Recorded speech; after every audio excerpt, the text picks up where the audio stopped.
Hey guys, welcome to Collider Movie Talk for movie fans. I'm your host, Ashley Mova, and this is the daily show. We give you all of the latest news from the world of movies, put some insight into what it all means. Leading off the show today, Mark Ellis. Welcome one and all to the best movie news show in the entire galaxy. What a lineup we have today. We have a lot of breaking stories. We also have a brand new trailer we're going to be talking about. Ashley, who is going to be hanging with me during this cavalcade of cinematic greatness? Well, Jon Schnepp's also here. Oh my God, what an insane Tuesday. I can't even begin to handle it. Also here, Kristian Harloff. You call me Mr. Glasses and you like it. Mr. Glasses. I thought that you were going to do the... I'm not allowed to do that. Okay, Okay, you know what? I'm going to give you a form right now, and then we're going to run a nice, clean, mature adult show. Kristian, you have the floor. Your armpits want to say something. on. Hey, hi everyone. All right. He had his chance. He blew it. And now we move on to the... Well, this is Movie Talk on Tuesday, ladies and gentlemen. Taco Tuesday. There we go. With a very Now it's heavy- starting out right. Heavy Pass on the the beans, guacamole. yeah. Hey, Schnepp, do you have any body parts you want to make some noises Hey, before we begin? Johnny Peppers was over in the corner squeezing a little bit. I'm not going to talk about it. I don't know what that means, but now we're going to kick off with our very first topic, and boy, is it a beefy one. Because it is all about Justice League. There's a lot of stuff going on right now because our own Steve Frosty Weintraub just got back from a set visit. So there's some breaking stories. Ashley, what's going on? Oh yeah, filming on Justice League is well underway in London, and last week Collider's own Steve Weintraub got the opportunity to visit the set with a few other reporters. A number of in-depth articles of the set visit will be on Collider all week, and now Warner Brothers has also unveiled the official synopsis and logo for the superhero team-ups, as well as an official image of the new and improved Batmobile. The synopsis reads, fueled by his restored faith in humanity and inspired by Superman's selfless act, Bruce Wayne enlists the help of his newfound ally, Diana Prince, to face an even greater enemy. Together, Batman and Wonder Woman work quickly to find and recruit a team of metahumans to stand against this newly awakened threat. But despite the formation of this unprecedented league of heroes, Batman, Wonder Woman, Aquaman, Cyborg, and The Flash, it may already be too late to save the planet from an assault of catastrophic proportions. While on the set of Justice League, Steve was able to talk to producer Deborah Snyder and asked how different Justice League will be compared to Batman vs. Superman. She said, listen, I think every film is a learning experience, right? And we hear what everyone has to say because we care what fans say. At the same time, every story that we're telling is a completely different story. And I think what's really great is that where we were going is kind of what the audience is wanting. We just had to take the characters from somewhere to bring them up to where they are. And that was kind of our journey. Zack Snyder also admitted that the reaction to Batman vs. Superman took him off guard and has led to an adjustment when it comes to directing Justice League. He said, you know, when Batman vs. Superman first came out, I was like, wow, okay, woof. It did catch me off guard. I have had to, in my mind, make an adjustment. And maybe it's my hardcore take on the character as far as I love him, and I love the material. And lastly, both Snyder and Affleck talked to Steve about the tone about Justice League, saying it's inherently lighter than Batman vs. Superman, saying, I think I'm obsessed with the tone in the movies. Tone has always been the main thing that I go after with a movie, and I really wanted the tone of the three movies to be different chapters and not be the same note that you strike like, okay, there's this again. I really wanted that, and I do believe that since Batman vs. Superman came out and we wrapped our heads around that Justice League would be, I do think that the tone has, because of what the fans have said and how the movie was received by some, is that what we have kind of put the screws to what we thought the tone would be and crushed it that a little bit further. Snyder directs Justice League with a cast that includes Ben Affleck, Henry Cavill, Gal Gadot, Jason Momoa, Ezra Miller, and Ray Fisher, with J.K. Simmons and Amber Heard. Justice League opens in theaters on November 17, 2017. Mark, thoughts on the new synopsis and everything that dropped from Collider's set visit for Justice League? Yeah, so. Get the oxygen mask, everybody. Besides the I think I did pretty good. It was very, very good. It was a tricky opening, and then you nailed it from then on out. Great job, Ashley. Let's get to some housekeeping before we delve into these stories, gentlemen, because right now on the Collider Video YouTube channel, which you're currently watching, Steve Frosty Weintraub, along with Peter Sciaretta from Slash Film and Devin Faraci from Birth Movies Death, they all got to be a part of this set visit. So they did about a half-hour recap video where they talk about all things, everything they saw, all of the people that they got a chance to interview. They got to talk to Ben Affleck while he's in the Batman costume, which is kind of like a cool, bucket list moment. And then they also got to see a couple scenes. I believe one of the scenes was actually already edited and might have had some effects in there. Then the other scene was still a rough cut. But they got to know a lot of what the tone is. And when we get into this actual story, that's what I find resonates the most. Zack Snyder talking about how the criticism of Batman versus Superman caught him off guard, and that it did allow for him course correcting what Justice League is going to be. But when you really break it down, Batman versus Superman, of course, was going to be a very dark movie because it's two superheroes fighting each other. That's like, no, why is that happening? Justice League, I expect it to be lighter in tone, so that doesn't surprise me. It is a little strange to hear Zack Snyder talking about how much the criticism hurt him. It's odd to know that he's already on this movie and he's still feeling the backlash from Batman versus Superman. We also want to point out that right now at Collider.com, there's been a bunch of breaking news about the set visit for Justice League, including the revelation of the logos. Most of the superhero logos they're going to see in Justice League, you can check those out right now. So when you get a chance to look at all this, Schnepp, I know that every Wednesday now you do Collider Heroes. I'm sure you guys are going to be talking about this on that program as well. What strikes you the most out of all of these breaking scoops, if you will, from the set?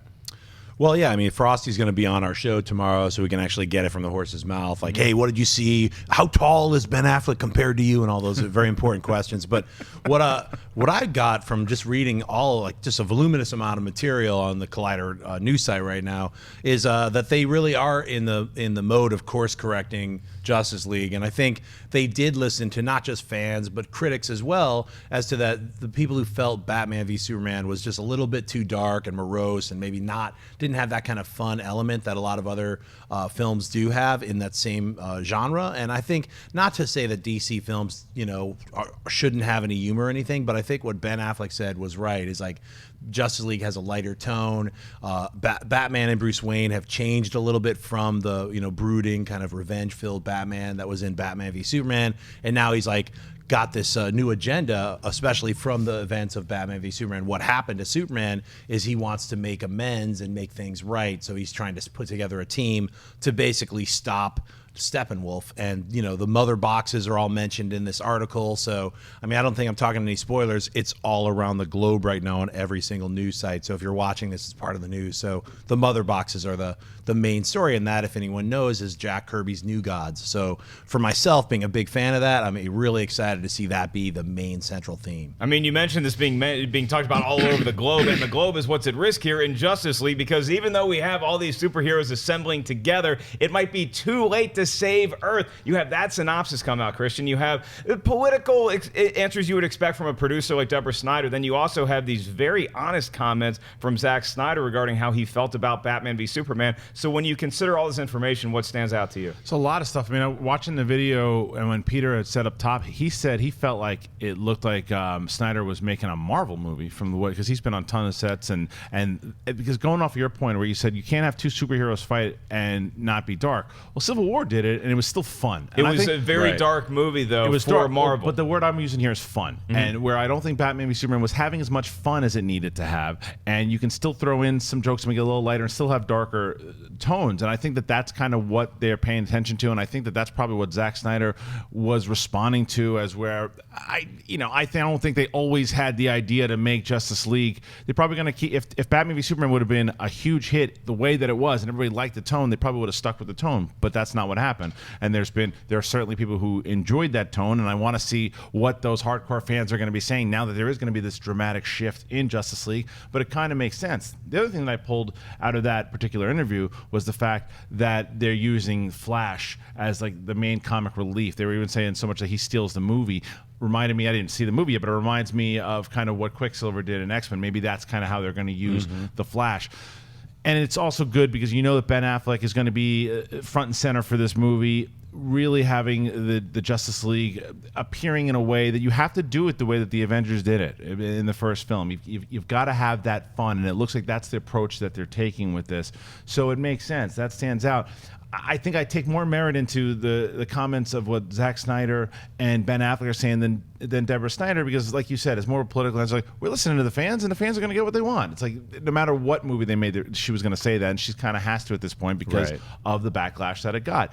But I think from what we're hearing and what people the plan behind it, the strategy behind it, I think is something that Warner Brothers should be applauded for. It's like they even again say it in the video. They knew that the voices of the community, the majority of the voices, whether it's the blogs or the reviews, the voices of the community did not respond to this movie. So they invited those people to say, look at what we're doing new here. And we're going to let you talk about it a lot earlier than any set visit 17 months. Any set visit does. They're letting you see it that early because they want to get, this is what they want to happen. What we're doing right here, talking about it, getting the word out that this is a switch. Right. Because it's 17 months, that we have this time to really get used to it, this is the seed. Because now we're all going to start talking about it. And whether or not you're commenting right now that you hate the idea that they're changing the tone, or that you love the idea and you're excited how it's going to go, you're talking about it. And it's back in the news again. And Justice League is going to get that kind of ferocity. You're going to be so excited to see it again,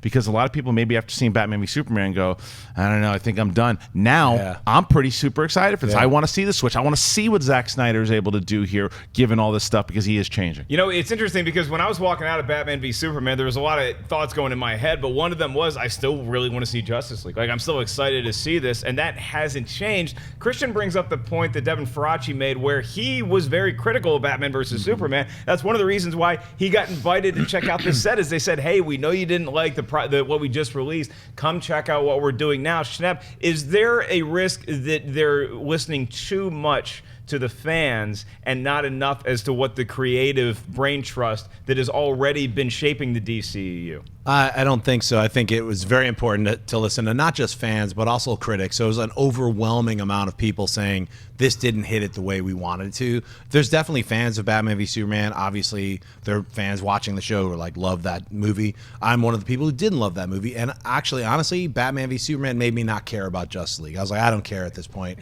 And after hearing all the different reviews from this set visit, the tone of what the scenes that they saw, certain sequences and what the concept art and the way that they're approaching this movie, especially Ben Affleck's approach, like, hey, look, he basically said, look, you know, I'm going to do a Batman movie, but I want to make sure the script is right because we've already gone down that road when the script wasn't right and you saw what happened. He's directly referring to Batman v Superman in that one quote. So, you know, I think it's a good sign to see that Zack and Deborah Snyder are also willing to take a hit and say, look, you know what, we had this vision. It didn't really go down the way we wanted it to with the mass amount of fans. There's a percentage of people who love the film, but not enough to even get it to the hit that they want it to be. So they have to course correct. And I think it's good that Zack sees that. So I think that'll come through. Well, you all should definitely go on Collider.com right now and check out the logos that they released for all these individual superheroes that are going to be appearing in Justice League. Maybe I read too much into logos. They look brighter. They look happier than what we would have seen even though we got teases of them in Batman v Superman. I love the way all of these logos look. You guys and I all checked it out right before we went live. What's your favorite look so far? I like the Justice League one, to be honest with you. I think again, fun and happy. Shouldn't make people go, oh, what kind of movie is this going to be? It's going to be Batman and Robin? No, oh dear God, I'm going to prefer to use the word fun, and I think that all superhero movies, whether it's Civil War, a Batman v Superman, should be fun, and you can still make a movie that has a lot of emotional impact, and you care about the characters. And it could be there could be a lot of serious parts, but you should still be having fun watching these movies. So these logos to me look fun, and Justice League is the one that stands out. I like it's simple, but I get it right off the bat, and I get excited for it. I am really, really excited now to see this movie. I like fun as well. I like the Justice League logo. I'm a big fan of the Flash, Cyborg, Aquaman's logos, but my favorite logo is still the Wonder Woman one. It looks so cool. The WW, it looks a little bit like my favorite band of all time, the Van Halen logo. What is your favorite logo? Yeah, I mean, I like the Flash logo they did. I like the Justice League logo. I noticed the Superman logo is not there. They're saying Henry Cavill's in the film. What's going on? Right. It's Unite the Seven. Now it's only 5. So where's Green Lantern? Where's This is Superman? part 1. Part 1. But they're saying this is a self-contained movie. Yeah. It's not a part 1 of part 2. That's what they're saying. They're like, yeah, part 2 will come eventually, but this is its own movie. That's what the other thing they said in the article. There is no part 2. So it's not like Infinity War 1 and 2. No, it's not at all like it's a self-contained movie. So I'm betting that Superman shows up at the end. Maybe like once they're having a big space battle, and they're like, we need someone who's super powered. You mean like me? Flying like lasers coming out of his eyes. Well, we know that Jeremy Irons is going to be in it as Alfred, regardless of who else may pop in.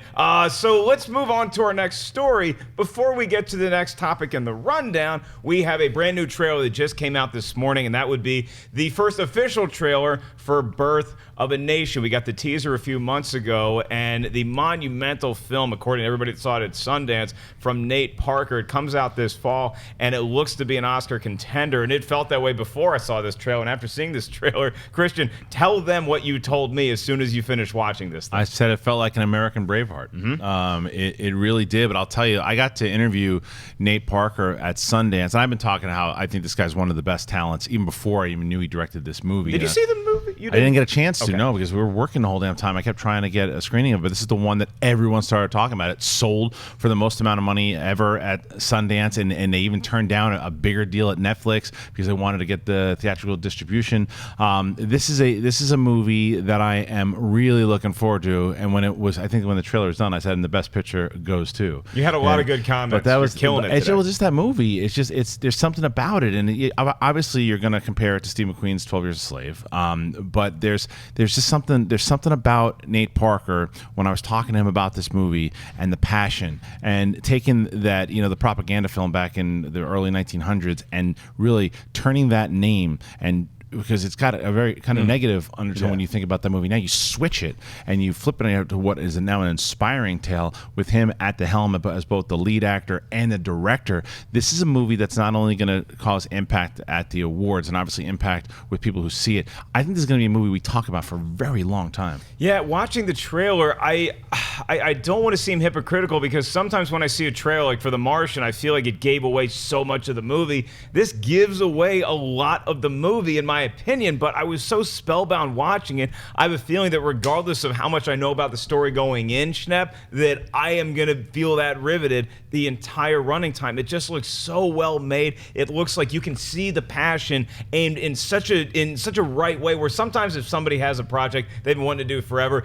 it just doesn't come off, or we don't get the message. That does not seem like it's going to be the case with Birth of a Nation. Nate Parker's vision might have a huge impact at the Oscars, and more importantly, on everybody that goes into the theater to see that movie. Was that your take as well? Yeah, I mean, it's a really impactful and powerful trailer. I'm also glad you mentioned that it's, taking the name away from a film that's kind of has this place in history because it's like the first big movie. Right. It's like D.W. Griffith is the director, and it's also about the Ku Klux Klan, and the sooner we forget about that and like restructure our thoughts about what Birth of a Nation is, and I think it's a great way to flip it and re-empower African Americans, Black Americans. I think it's a really cool way to take that title back. And I think the movie itself, like you said, American Braveheart, it feels like it really does have those elements of 12 Years a Slave, and just like the horrible past that is really our past. We have to face up to it, and it's right there in our face. So I mean, it's a very powerful trailer. It's probably going to be a very powerful film.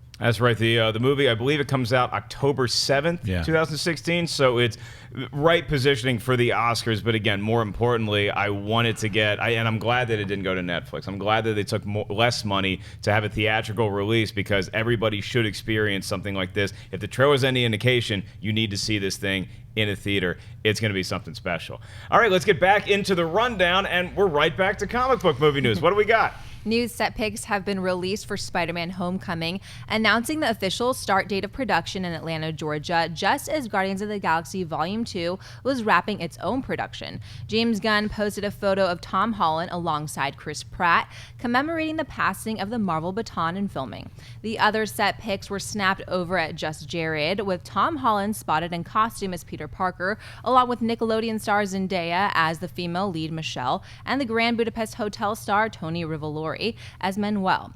Variety then dropped another casting exclusive, saying comedian Hannibal Buress would be joining the production in an unknown role. He joins Marissa Tomei as Aunt May, Michael Keaton as an unnamed villain, along with Donald Glover, and of course Robert Downey Jr. as Tony Stark and / Iron Man. Spider-Man Homecoming hits theaters on July 7, 2017. Kristian, what do you think of the new casting and first images from the set of Spider-Man Homecoming? I like everything I've been hearing so far about this movie, and I think this is another one that I'm really looking forward to. I like Hannibal very much. So the thing that I'm worried about is that I know that they said this is going to be kind of like I forget who said it. It may have been Feige, comparing it to like Ferris Bueller almost. That's fine, but I want to make sure that we kind of going opposite of what we're saying. Not too much fun. Fun's great. Fun is great for superhero movies, as we said before. But let's make sure that we don't turn it into a full comedy, and I don't think we will, because even you look at what Guardians of the Galaxy did, there was tons of comedy in that movie that worked very well for what that movie overall was, and this cast so far, I think, is setting a tone. Going off our previous conversation of what superhero movies try to do, a specific tone, and I think by putting Tony Stark and Robert Downey Jr. in this movie, it's a brilliant move. It's a smart move to do. We knew that he was going to be in this for a while now, but just hearing his name again, it just lets everybody know this is part of our universe, and this brand new cast here is going to help tell the story of Spider-Man like you've never seen before. Yeah, the comedic tone is something I welcome in Spider-Man, because the Spider-Man himself is very quick-witted. Sure, he's kind of a nervous kid, Absolutely. but he does have a lot of sarcasm. He's got a great sense of humor. Hannibal Buress is hysterical. He's a phenomenal stand-up comedian, and he's also a really good actor. Every time he pops up, whether it's something like Neighbors or Neighbors 2, he makes me laugh. He's a welcome presence on screen, because he doesn't have to dominate the screen. He can come in and be a fun side character. I think that's what he'll be in Spider-Man Homecoming. So as much as I do get nervous that this movie's going to get a little crowded, we're bringing in talent, and talent is never a bad thing unless it's just leaking too much and you don't get a chance to tell anybody's story. That's not going to be the case with adding Hannibal in there, I don't think. I like the pictures. I don't go crazy over set photos. It's a picture of Tom Holland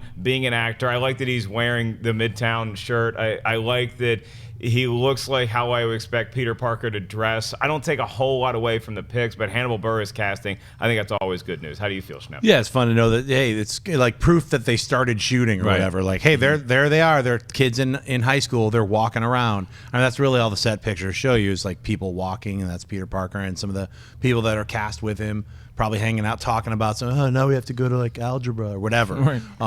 Hannibal Buress, I think he's a great actor. He's really funny, and I bet he was chosen because of his role in Broad City, which is incredible. If you haven't seen Broad City, check it out. It's one of the funniest comedies of the last couple of years. It's fantastic, and his role in it, he's really laid back. I bet he's going to play a teacher or something in high school. That's pretty would be cool, my guess. Yeah. So I think it's great. Another great casting decision. Which movies do we have? The superhero movies we got next year. We have obviously Justice League. We have Spider-Man, Guardians of the 2, Galaxy, Wonder Woman. Yep. Wonder Woman. I mean, there's got to be some Shaping other up ones that to be we're a missing. pretty good year. Yeah, some good ones. And we get Thor Ragnarok later this year. Don't forget Right. that. No, that's that's next year. That's next year too. too. Also, That's yeah. another 2017 movie. Holy crap! We got Suicide Squad and Doctor Strange to round out this year. Right, Yeah. right. Yeah, Okay, and then 2017. It's getting here quicker than we thought. We're halfway through 2016. Crazy. So next year, Wonder Woman. It's not that far off. Everybody, get your tickets now. Or you can wait a couple months. All right, what's our next story? As production on Alien Covenant continues, it looks like ties to its previous chapter in the Alien saga, Prometheus, is becoming a lot stronger. Though initial reports hadn't confirmed or even mentioned Noomi Rapace's character returning to the sequel, Deadline is now reporting that the actress is in fact a part of the movie, reporting to the set in Australia to shoot weeks' worth of scenes in the film. It's unclear if this was a last-minute change or if this was planned all along, but fans are now very interested in knowing just how Dr. Elizabeth Shaw fits into the bigger story of this follow-up, which director Ridley Scott says will start to work the franchise back around to the original Alien film, Alien Covenant. Also stars Michael Fassbender, Catherine Watterson, Billy Crudup, Danny McBride, Damian Bashir, and Amy Seimetz, and opens in theaters on August 4, 2017. Schnepp, what do you think about Noomi Rapace's return for Alien Covenant? I love it. Originally, they had reported when it was called like Paradise or Prometheus 2 that her and Michael Fassbender were returning, and then a year passed and they were like, oh, she's not going to be in it. And I was kind of bummed out because I was like looking forward to seeing what her and the just the head of Michael Fassbender as the David character, what kind of journey were they going to be going on as they went to the engineer's home planet. So I think maybe that's probably what they're going to be shooting is an opening sequence with them landing, and maybe you see something happen with her, or she's still somehow alive and she's going to be aged up a lot. I love the way that Ridley Scott is kind of subtly renaming and reappropriating Alien back into his world by calling this Alien Covenant. It made me think about, like, well, what are they going to call the original Alien now? Is it going to be called Alien Nostromo? Because every single Alien movie he's doing is based off what the ship is. Like, Prometheus is the name of the ship.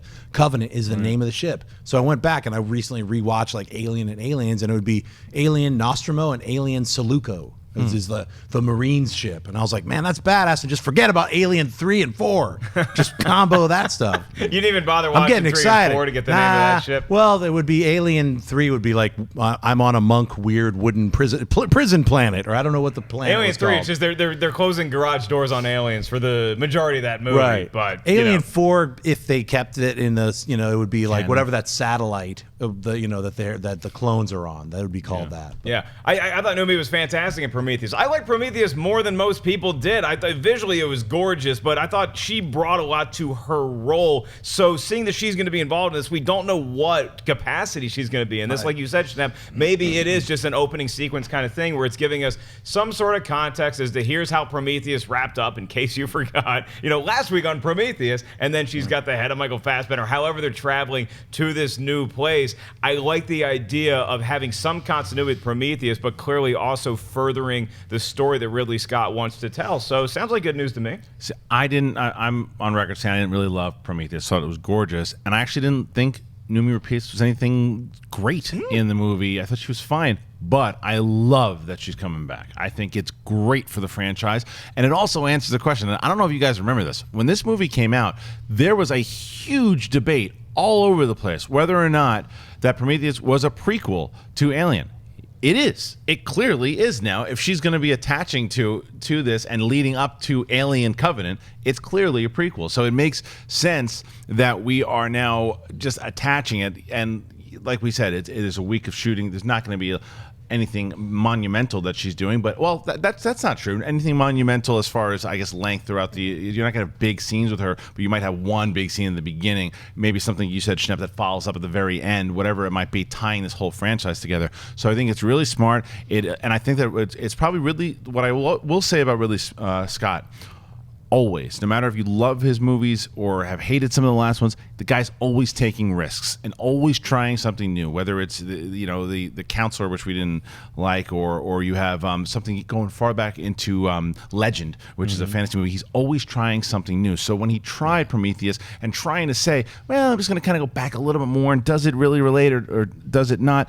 Some people didn't like that it didn't relate, and by doing this, he's like, okay, let's tie it all together. I mean, I think he was the one that came out when Prometheus was being advertised, coming in theaters soon, and he said, no, it's not a prequel. And we're like, well, it kind of is, right? And he was like, well, it kind of, you're not going to see any xenomorphs in Prometheus. He said we weren't going to see any xenomorphs in this one. Do you think that's still going to be the case, Schnepp?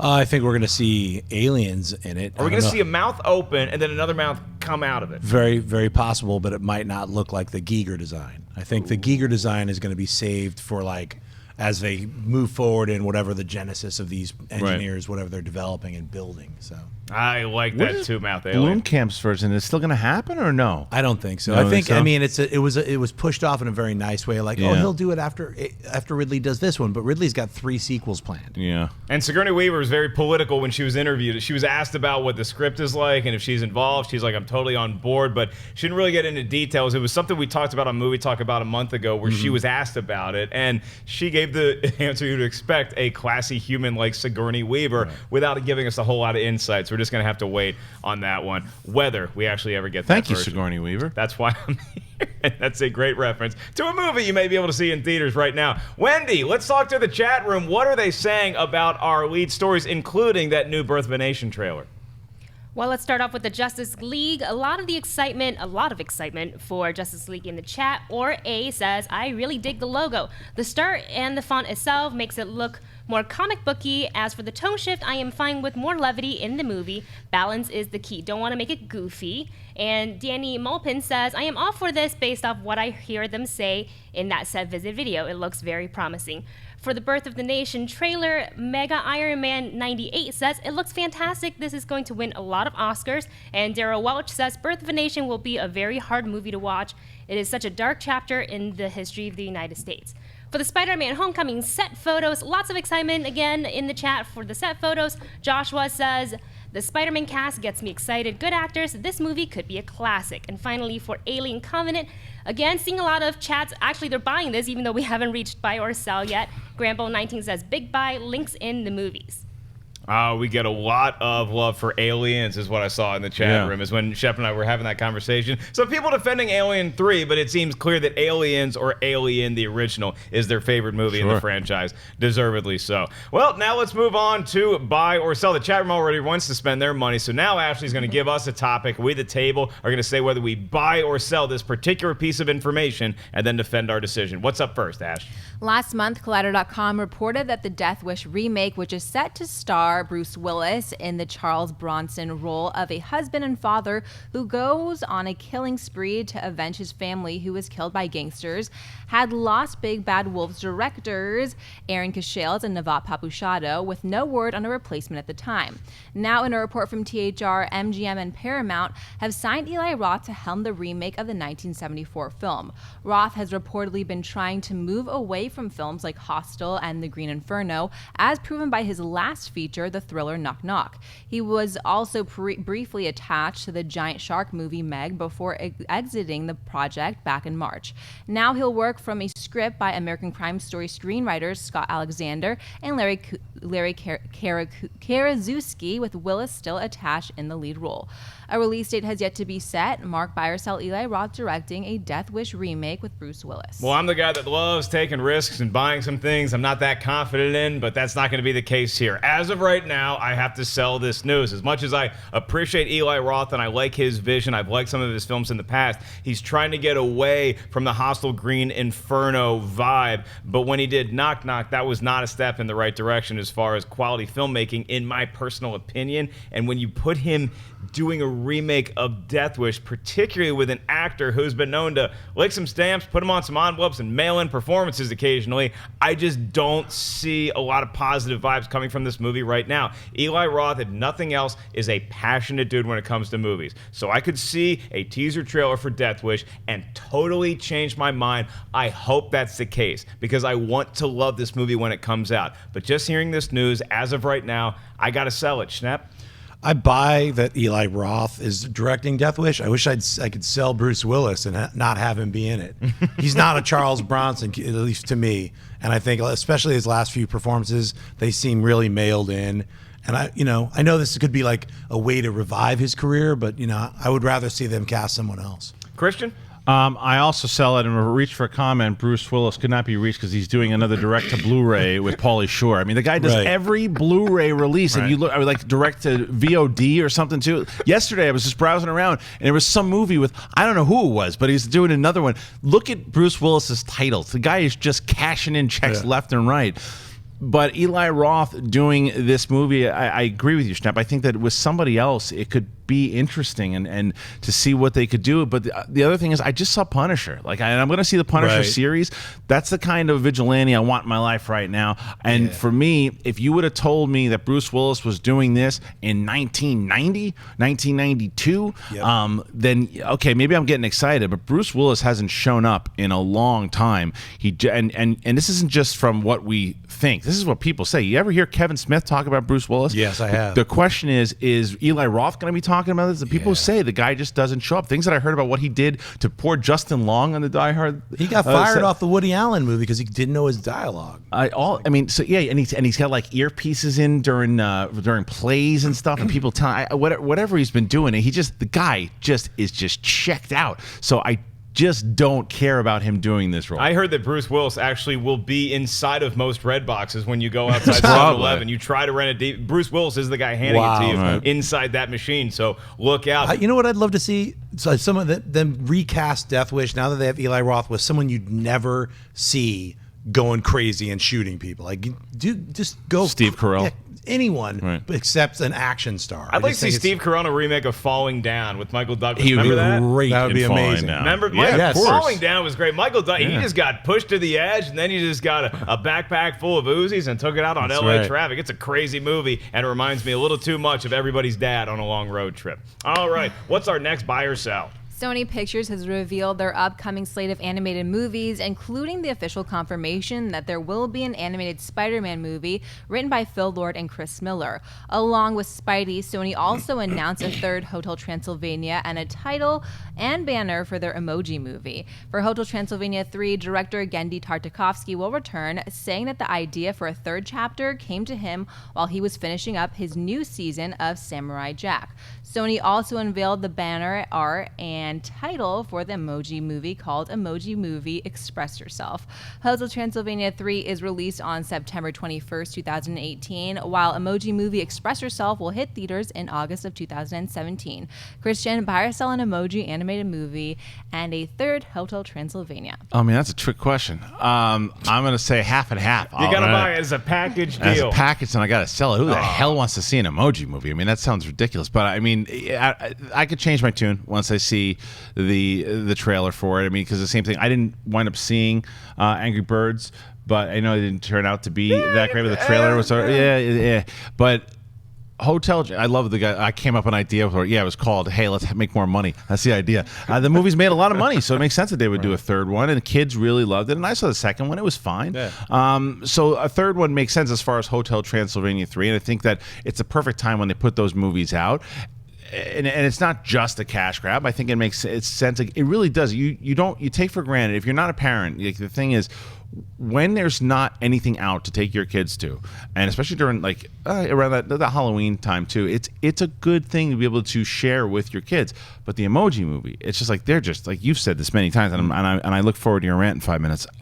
So it's a matter of, they're just reaching for everything, grasping at straws as far as what can we get. Emoji movie, it's like dollar store Pac-Man. Yes. That's what it looks like. So yeah, I'm gonna have to sell this, unfortunately, too, because as much as I think the Emoji movie has some sort of potential, because Angry Birds had a lot of potential. When I saw the Angry Birds trailer, I'm like, they managed to take an app game and turn it into a movie that could actually have a believable storyline and have a lot of gut punches for the adults and the kiddies. It just ended up being more blah than I wanted it to be, especially considering the vocal talent involved. The Emoji movie could go the direction of being a Junior Varsity Inside Out. You know, it's a diet Pixar film where, yeah, there's going to be some sad emojis. We got to cheer them up. There's some really happy emojis. And are they on crack, or are they just really smiling? I don't care about it, though. I know a lot of people didn't care about the Lego movie when it was coming out. They heard about the Lego movie and they said, how are you going to make a movie out of Legos? They managed to do it. So I always hope when I sell this kind of crap, I hope I'm wrong. Yeah. I just don't think I am. Hotel Transylvania 3, sure. I'll sit down in the theater, probably next to Kristian and his daughter, and we'll watch the movie, and I'm sure we'll have a couple chuckles, but I don't care about it. And if you pair that with the Emoji movie, if I walk into the store and I'm like, hey, Schnepp, do you have any Hotel Transylvania 3 for sale? And you're like, I do, but you got to also buy this Emoji movie. I'm selling the whole lot. I'm walking out and I'm taking my business elsewhere. But you don't put Spider-Man in there? Because Spider-Man also with Lord and Miller. I mean, that's announcing that. That sweetens the deal for me a little Certainly bit. does. Well, yeah, but this animated Spider-Man movie is something I might check out because of Lord and Miller. Sure. But you're also buying an Emoji movie there.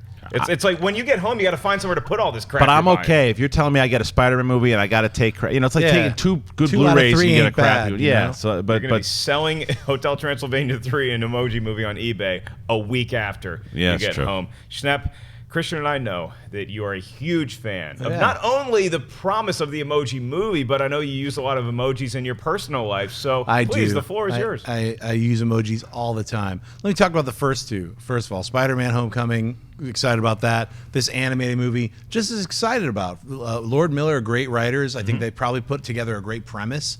And we'll see what happens. I know it's not. It's outside of the Marvel Cinematic Universe, so I don't know how connective it'll be or how it will or won't be. Doesn't have to worry about that, too. Yeah, I mean, it should just be a fun film.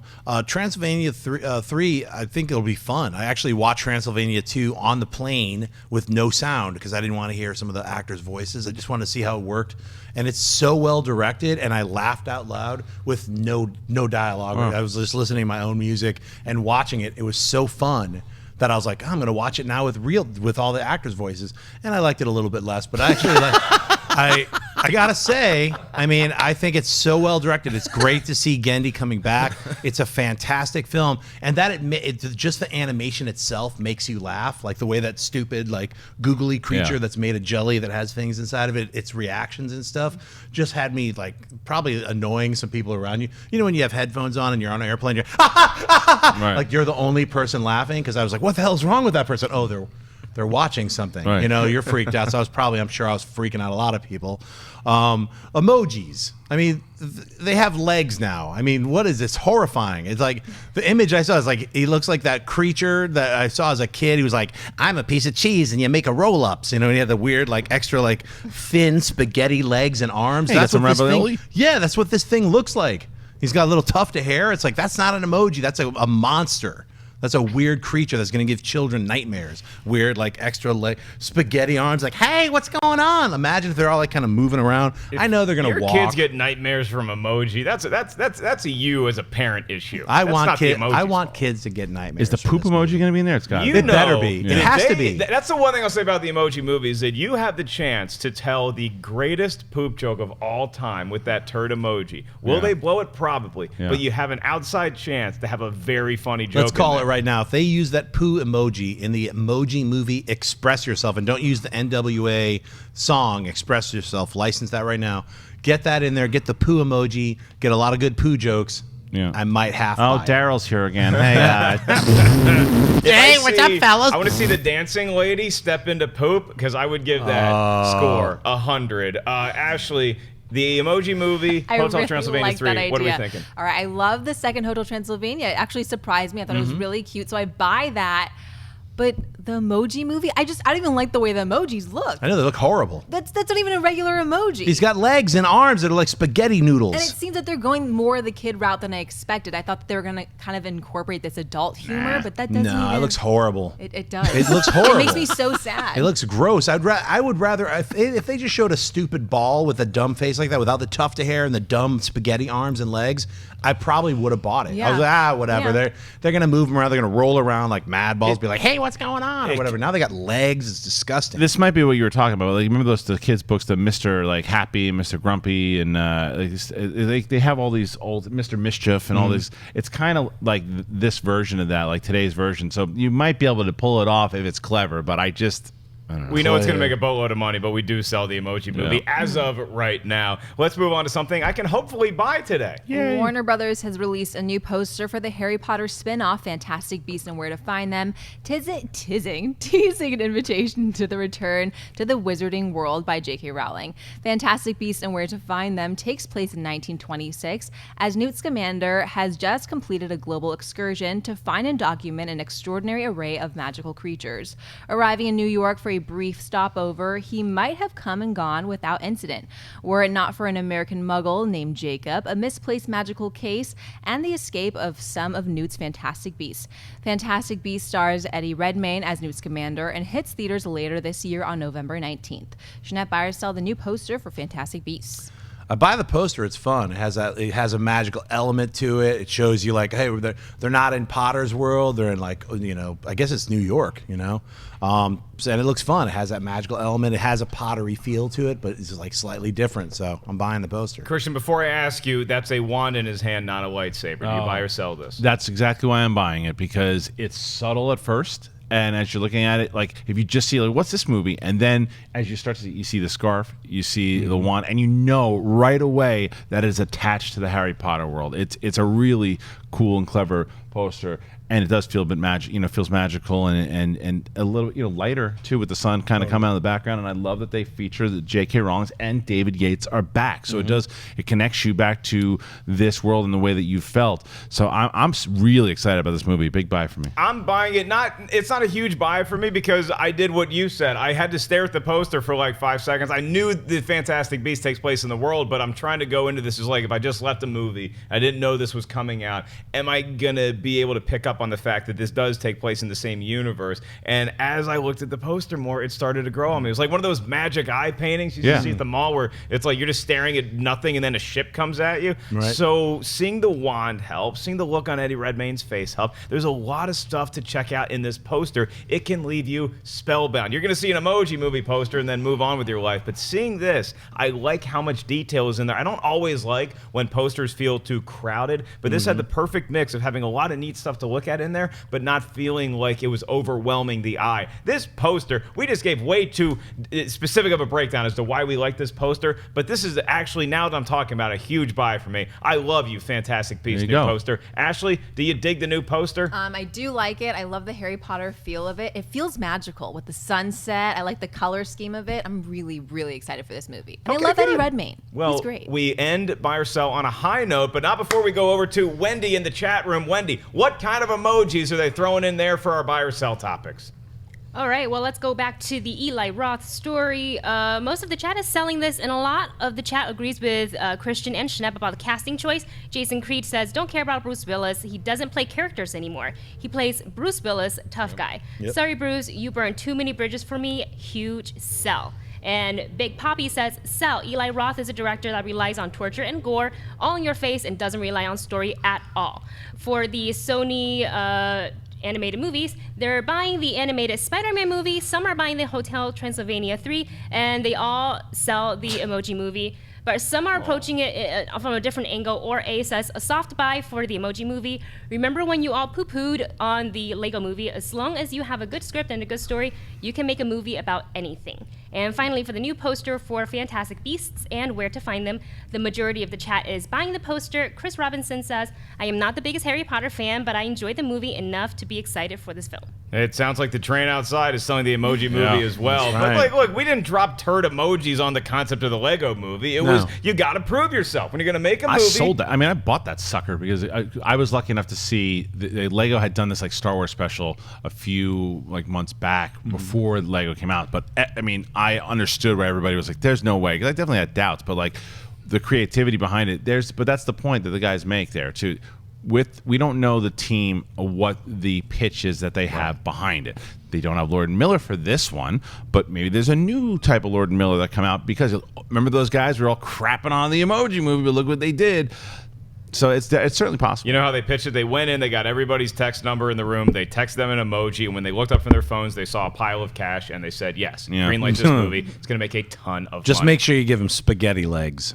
Right. Well, something that might scare a lot of the kids, and I hope makes a boatload of money this weekend, is opening in theaters. Ashley, let's talk about that shark movie. There's The Shallows. A young surfer, Blake Lively, clings to a giant rock 200 yards from shore as a great white shark circles her in Australian water. Oh, look at that shark! Do I go to the next one? Should I go to the next one? Go to the next one! Go. All right. Free State of Jones. In 1863, Mississippi farmer Newton Knight, Matthew McConaughey, serves as a medic for the Confederate Army. Opposed to slavery, Knight would rather help the wounded than fight the Union. After his nephew dies in battle, Newt returns home to Jones County to safeguard his family, but is soon branded an outlaw deserter. Forced to flee, he finds refuge with a group of runaway slaves hiding out in the swamps. Forging an alliance with the slaves and other farmers, Knight leads a rebellion that would forever change history. Okay, let's get Free State of Jones out of the way. I think it does look like a great movie. I don't hear a lot of buzz on it, so maybe it's going to be disappointing once you get in the theater, but the story material that you're basing this off of, the story at Newton Knight, and yes, because Ellis County is involved in that somehow, took place way down south in Mississippi. It was a very brave revolt led by these people, so I definitely am looking forward to that movie. We get a chance to check that out tomorrow night, and tonight we get to go see the inspirational true story of a shark looking for nourishment, and he finds Blake Lively in the water. I am so excited about The Shallows. I cannot wait to see a killer shark attack her. I want to know what's going to happen. I want to know how she gets out alive. The money shots that you got to see in these trailers, one with the shark coming out of the water, then the other one that you just saw that picture where she's surfing on a wave, and then you're like, oh, look, it's a shadow. Oh my, that's not a shadow. Ah, that's the biggest shark I've seen since Bruce in 1975. Cannot wait to see The Shallows in a scant, what do we got? About 7 hours from now, I will be seeing a shark attack Blake Lively. Big bucket of popcorn, I'm sure. I am going to, this is a too large corn fest for this fat, chubby guy. Schnepp, What Hey. do you got? The Shallows, Free State of Jones. Give us your take. All right, Free State of Jones, I was excited about it, and then I saw too much in the trailer, and now I'm not that excited. I feel like I saw the movie. That's one of those things where they show you so much in the trailer that every story beat, I feel like I've already seen it. So I'm like, I'm just gonna wait maybe a couple weeks, maybe a couple months before I see that film. Shallows, on the other hand, I'm very excited to see. The trailer didn't give away too much. I'm hoping not. It feels like it has a really good, like, kind of a, ratcheting up tension type thing. She's going to be stuck on that rock for most of the film. How does she get off that rock is what we're all going to find out. Does she get off the rock? So I got to say, out of the two films, the one that's coming out, there's 3 films coming out, but the 2 we're talking about, The Shallows is the one for me. Kristian, Free State of Jones and the future Academy Award winner for Best Picture, The Shallows. Let's talk about Free State of Jones first, because like you guys, I was very excited for the movie, still curious about it. It's actually reverse for me, is where you place a movie. I think it's very interesting that you put this movie right before, like in the summer, like in the heat of summer, like where this is doesn't seem like a traditional summer movie. It seems like something that should come out in September or October. So very interesting placement, and that also makes me think maybe they think it's I don't know, maybe not as good as they thought it was going to be, but it was still big budget enough that they're trying to make their money back, so they're putting it there. It turned out it might be incredible, so I want to see it. I like you guys said, there's not much buzz around it, so I don't know. We'll find that out tomorrow. And I've also come around on The Shallows, because for me, the first 2 trailers I saw of The Shallows, I hated it. I thought it looked like the stupidest thing in the world. I also didn't realize that John Serra directed it, and I'm a fan of his very much. All the stuff that he's directed, even stuff that has not even been really received that well. I thought he's a tremendous director, and every movie, whether it's Unknown or even House of Wax or whatever. Excuse me, Orphan. I think, did he do House of Wax? He might have done House of Wax also, but he definitely did Orphan. These movies, you feel his stamp on it. He's a very good, talented, under-the-radar director. So that's actually why I'm going into this movie excited, because I want to see what he brings to it. I think, the premise of open water again, and just interesting that he picked this. Like, that doesn't. I'm not a shark fanatic like you are, but I do think this could be something because of John Serra. Yeah, the director looks good. Also, there's sharks in it. Yeah, all right. Just we'll to point see. that out. But I also don't want it to be too long. I don't need a 2 hour and 15-minute movie about a girl on a rock. Give me an hour and 40 minutes, and I'm good. I haven't even looked at the running time. I bet it's 90 minutes. I'm hoping for 4 hours. I understand if it's less than that. Ashley, do you want to go see the shark movie with us tonight, or do you not care about this? Scared? I know the commercials. Just I haven't really gotten into the trailers and stuff. I'm not in. I don't buy Blake Lively in that role for whatever reason. Well, let's move on that to note, but Free State of Jones looks really good. Like, I'm excited for that movie. I think both these movies did a great job with their trailer, with their maybe not advertising on TV as much, but I did see a lot of Shallows ads during the NBA Finals, so it's got a lot of eyeballs on it. We'll see if they get eaten by a shark. Okay, before we move on to Mailbag, we want to remind you guys about our awesome Comic-Con contest. That's right, you and one of your pals can win a trip for 2. You're going to get your airfare, your hotel, your Comic-Con badges all covered for this summer down San Diego way, July 21st through the 24th, and we'll give you $250 in spending money to use however you see fit. Please keep it legal. You guys can check out the description of this vid. You're going to find a link. You can click on that, get all of the info you need to enter the contest, or you can go to collider.com for details that way. Hope to see 2 of y'all at Comic-Con, as well as the rest of your smiling faces high-fiving us all. And now we move on to Mailbag. This is the part of the show where Ashley's going to read a couple of your emails. You guys are always free to email us. collidervideo@gmail.com is the address. Ashley, let's get to the first one. Stephen Torpy writes, while people go into the negative towards movies in production when the word reshoots is mentioned, how did we get to this point where reshoots have become a dirty word? Was it because the legacy of the past, maybe like the Prometheus or B versus S, that have some people predicting doom and gloom for Rogue One and Suicide Squad respectively, that people have become more critical of reshoots? Keep up the great work and stay sweaty. I think it's just that people get nervous, and I understand why going in. It's like, oh, we had a movie, we made it, we shot it, now we cut it together, we're watching it, and oh no, we don't like it, we got to go fix everything. It's usually not the case. Usually sometimes this stuff happens, and I always liken it to writing a paper in college or high school. You write a paper, you read over it, you're like, oh, I forgot to put that sentence in there, oh, I need to correct some punctuation. It doesn't matter if you wrote a great paper on Tuesday. It's due on Friday. Get the paper A+ by Friday, and you are good to go. I do not care if they are still shooting Rogue One on December 12th. As long as it's great, by the time it comes out in theaters, I'm going to be happy, so I don't get that nervous about reshoots. Kristian? You know what movie had reshoots? Back to the Future.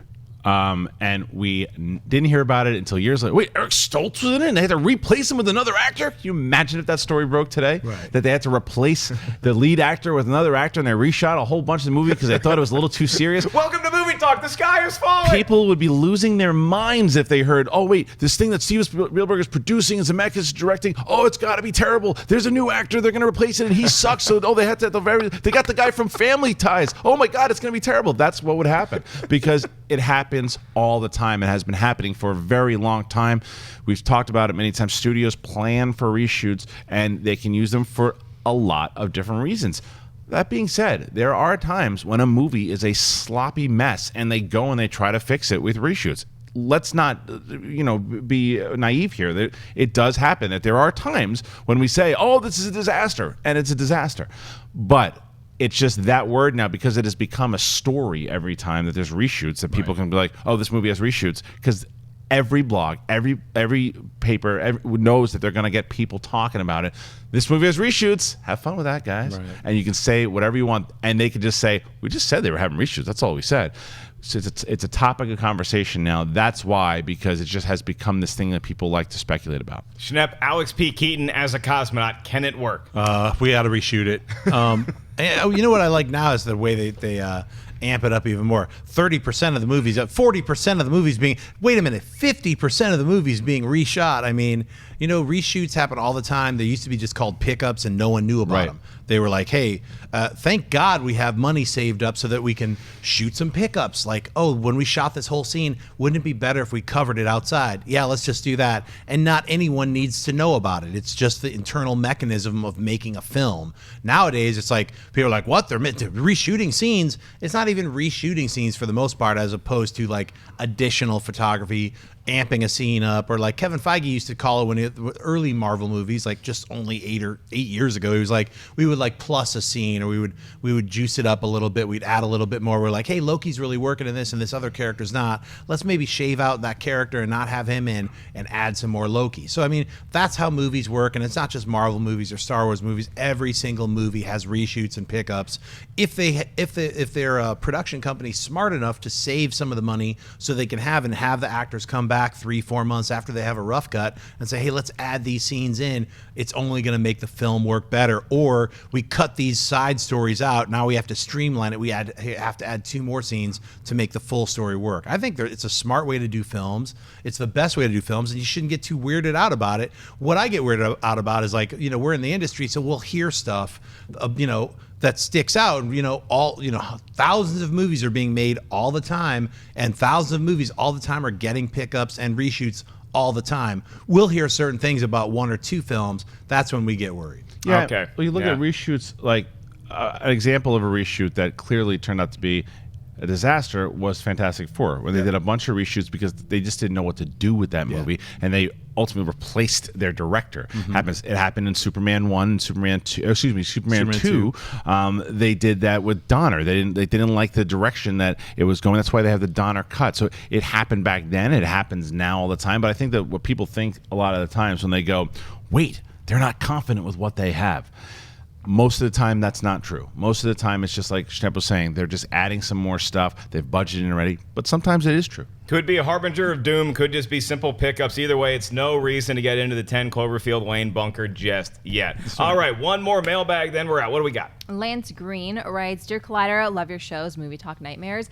I have just watched the first episode of The Night Manager and was very impressed with Tom Hiddleston's performance. In many ways, I saw a physical as well as artistic style correlation between him and Peter Cushing. Question, are there any actors today that remind you of past actors? Thanks for responding. I got to check check out The Night Manager, man. I'm hearing nothing but great things about it. I'm a huge fan of Hiddleston. I want to watch that show. I like the call between him and Peter Cushing. Not only was he great on the Death Star, but he had a fantastic career as an actor before that, and he pops into Top Secret just ever so slightly. I'm going to pick the low-hanging fruit here. George Clooney really reminds me of Cary Grant. And Bradley Cooper, I'm not saying he's as good as Paul Newman, but I just see something in him occasionally when he's on screen that pops the same way I would see in Paul Newman's heyday, which lasted for a good, 40 years. So those are my two horses. Kristian? I mean, I was going to say, as far as, not just because he played him later on in life, but I do see similarities between Alec Guinness and Ewan McGregor, like the way just their style. But I think that also Cate Blanchett, not anyone in particular, but she just seems like that classic kind of 1930s, 1940s actress. Like that, to me, that's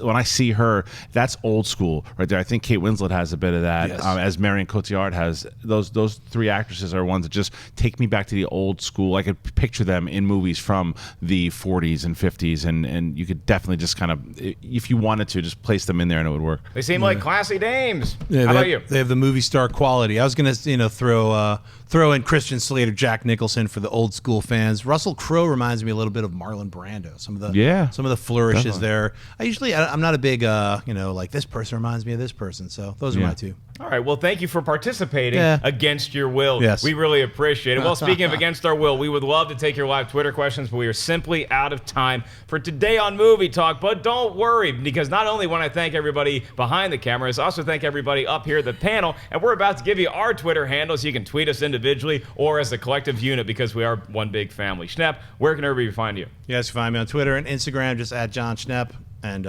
goodbye. Over there, Kristian Harloff. Kristian Harloff, Twitter and Instagram, and I am sweating like JTE getting ready to play Ellis next week wait in a the minute. Schmodown. I almost forgot. Watch Nightmares today and Heroes tomorrow. Goodbye. Because I'm going to be on Nightmares. Yeah, the same guy that's going to kick JTE's buttocks in a couple weeks on the Schmodown. It's not even going to be close. Not even breaking a sweat. That's the studio heat. Ashley, where can everybody find you? On Twitter and on Instagram at Ashley Mova. Happy Tuesday, guys. And I would never let a Taco Tuesday slip without getting Wendy Lee over there a shout out. Where can everybody find you, Wendy? Oh, thanks, Ellis. You can find me at Wendy Lee Zaney on Twitter, Instagram, and Snapchat. You are totally welcome. Thank you, everybody, for joining us. Make sure for all the latest box office showtime information, you go to amctheaters.com. We mentioned you guys can check out the logos for a lot of the Justice League heroes and a lot of cool scoops on there at collider.com. Head over there right now. And, of course, subscribe right here, Collider Video on YouTube, where you can check out Steve Frosty Weintraub's take on his set visit from the Justice League. I am merely Mark Ellis at Mark Ellis Live, and I'll see you guys at the Comedy Store on Sunset in Southern California this Saturday night. See you guys tomorrow. Hey guys, if you like this video, click the thumbs up button. Also, make sure you subscribe to our YouTube channel. It'll help you stay up to date with everything we've got going on here at Collider.